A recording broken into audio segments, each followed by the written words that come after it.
जय सिया राम।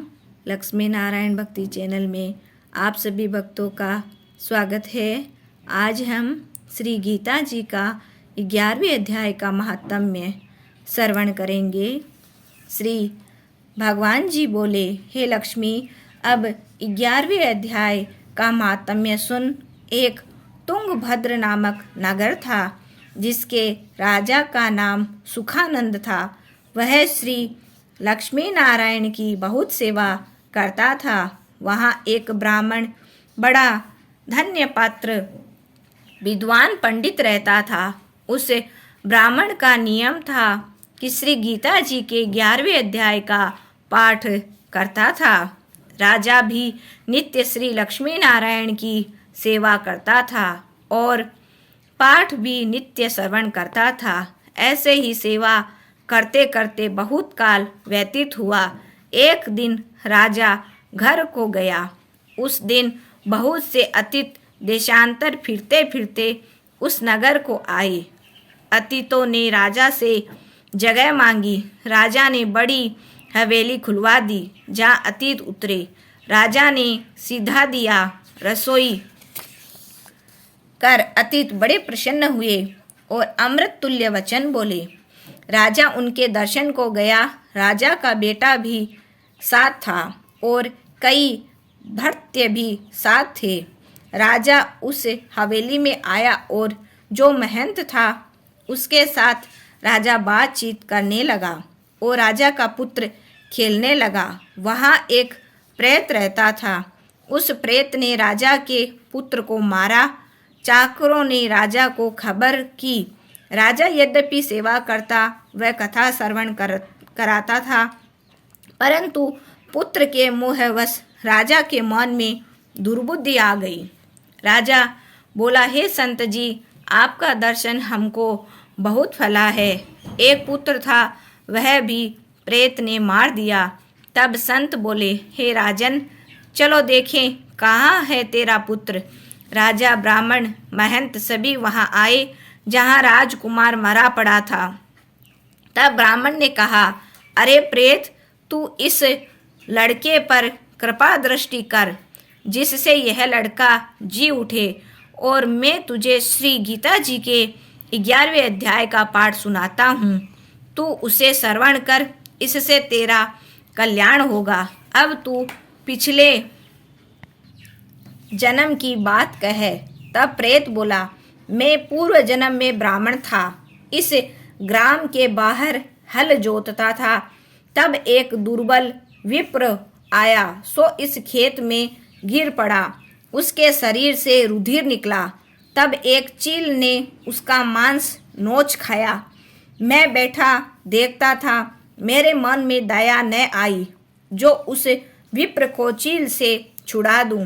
इतने में एक विप्र आया। उसने यह देख मुझसे कहा, अरे हल जोतने वाले विप्र, तेरे काम चांडाल जैसे हैं। अरे निर्दयी, तेरे खेत के पास विप्र का मांस चील तोड़ खाती है और तू आंखों से अंधा है जो उसे छुड़ाता नहीं। अतः तू मेरे श्राप से प्रेत योनि पावेगा। तब मैंने उनके चरण पकड़कर कहा, मेरा उद्धार कैसे होगा। उस विप्र ने कहा, जब तुमको कोई गीता जी के 11वें अध्याय का पाठ सुनावेगा तब तेरा उद्धार होगा। प्रेत अपनी कथा कह चुका।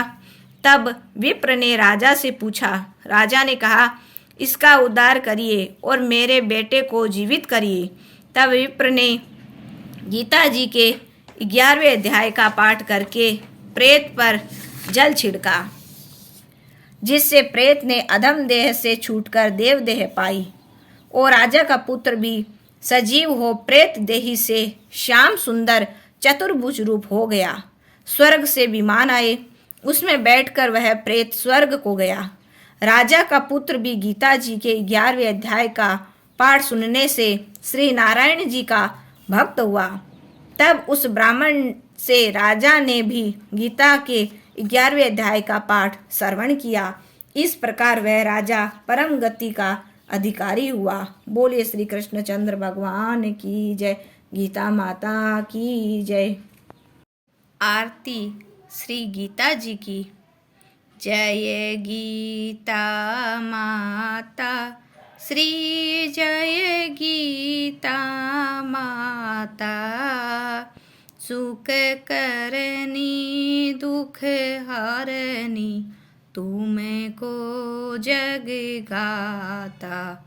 जय गीता माता। अज्ञान मोह ममता को छिन में नाश करे। सत्य ज्ञान का मन में तू प्रकाश करे।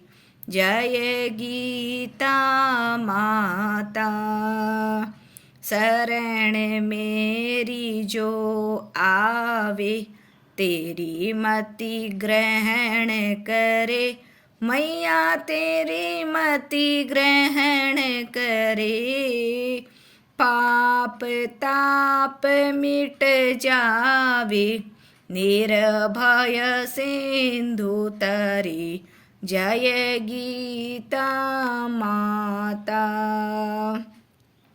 रण क्षेत्र में अर्जुन जब शोकाधीर हुआ, कर्तव्य कर्म तज बैठा, बहुत मलिन हुआ। जय भगवत गीता। तब कृष्ण चंद्र के मुख से तुमने अवतार लिया। तत्व बात समझा कर उसका उद्धार किया।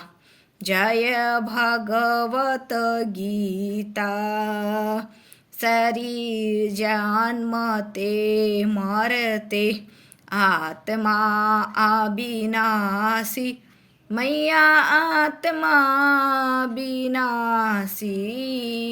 शरीर को दुख व्यापे, आत्मा सुख राशि।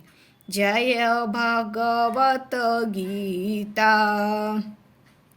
शरीर की ममता को मन से त्याग करो। आत्म ब्रह्म को चिन्हो से अनुराग करो। जय भगवत गीता। निष्काम कर्म नित्य करके जग का उपकार करो। मैया जग का उपकार करो। फल वांछा को त्यागो, सद्व्यवहार करो। जय भगवत गीता। मन को वश में करके इच्छा त्याग करो। निष्काम जग में रह कर हरि से अनुराग करो। जय भगवत गीता।